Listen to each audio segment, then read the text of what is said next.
MIM విడివిడిగా పోటీ చేయడం ద్వారా బీజేపీ వ్యతిరేక ఓటును చీల్చి బీజేపీకి పరోక్షంగా మేలు చేస్తోందని విమర్శలు వస్తున్నాయి. యూపీలో, బీహార్లో ఇది ప్రాక్టికల్గా నిజమైంది కూడా. ఇప్పుడు బెంగాల్లోనూ అదే జరగబోతోంది. బీజేపీ ఎంఐఎం మధ్య రహస్య ఒప్పందం ఉంది అని దీని ద్వారా భావించవచ్చంటారా? ఒప్పందం ఉందో లేదో ఎవరికి తెలియదు, కానీ ఖచ్చితంగా ఎంఐఎం పోటీ చేయడం వల్ల యాంటీ బీజేపీ ఓట్ బ్యాంక్గా ఉన్న ముస్లిం ఓటు డివైడ్ అవుతుంది. అంతకుముందు ఇది ఓటు పూర్తిగా నాన్ బీజేపీ సెక్యులర్ పార్టీస్కే వెళ్ళేది.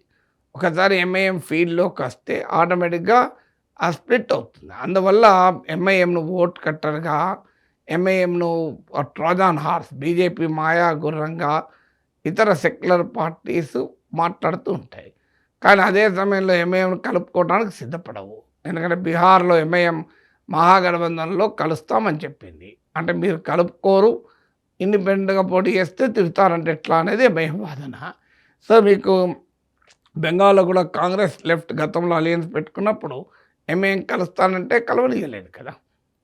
అందువల్ల సెక్యులర్ అపోజిషన్ ఎంఐఎంను ఆమడ దూరం పెడతారు. ఎందుకంటే ఎంఐఎం ఇది వెరీ పోలరైజింగ్ పార్టీ కనుక ఎంఐఎం చేరితే కౌంటర్ హిందూ పోలరైజేషన్ బీజేపీకి అనుకూలంగా అవుతుందన్న భయం ఉంది. సో అందువల్ల ఎంఐఎం తానుగా పోటీ చేస్తారు. అదొక రాజకీయ పార్టీ. ఇప్పుడు కాంగ్రెస్ని గెలిపించడానికో, తృణమూల్ కాంగ్రెస్ గెలిపించడానికో, సమాజ్వాదీ పార్టీని గెలిపించడానికో, ఆర్జేడీ గెలిపించడానికో ఆ పార్టీ పుట్టలేదు కదా. సో అందువల్ల మీరు పోటీ చేస్తే మేము ఓడిపోతాం కనుక మీరు పోటీ చేద్దంటే ఆ పార్టీ ఎందుకు ఒప్పుకుంటుంది? ఎవరి పార్టీ ఇష్టం వాడిది కదా.